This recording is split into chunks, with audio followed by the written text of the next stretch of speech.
నమో నారాయణ అమ్మ ప్రపంచానికి స్వాగతం. ఈరోజు గీతా జయంతి కదండి.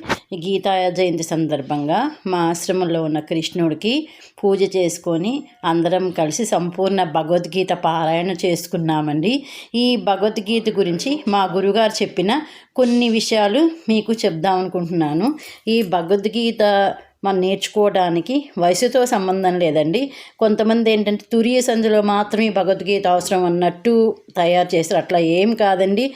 మరి అర్జునుడికి చిన్న వయసులో ఉండగానే కదా కృష్ణుడు అర్జునుడికి భగవద్గీత బోధించింది. ఆయన ఈ భగవద్గీతను బోధించింది మనందరము ఏది మంచి ఏది చెడు అని తెలుసుకోవడానికి మాత్రమే స్వామి అర్జునుడి ద్వారా మనకి ఈ భగవద్గీతని తెలియచేశారనమాట. ఈ భగవద్గీతలో మన జీవితం మొత్తం ఇమిడిపోయి ఉందండి. మన వ్యాపారం, మన వృత్తులు, మన తినే అన్నం విషయం కానీ, మన ఆరోగ్యం ఏదైనా సరే ఈ భగవద్గీతలో కలిసిపోయి ఉందండి. అది మనం పెద్దలే కాదండి, పిల్లలకు కూడా మనం చిన్నప్పటి నుంచి ఈ భగవద్గీత నేర్చుకోవడం అనేది నేర్పిస్తే వాళ్ళ జీవితంలో ఏది మంచి ఏది చెడు అని తెలుసుకొని ఒక పరిపూర్ణమైన వ్యక్తిగా తయారవుతారండి. అందుకని మనం ప్రతి ఒక్కళ్ళం గీతని చదివిద్దాం, గీతని ముందుకు తీసుకువెళ్దామండి.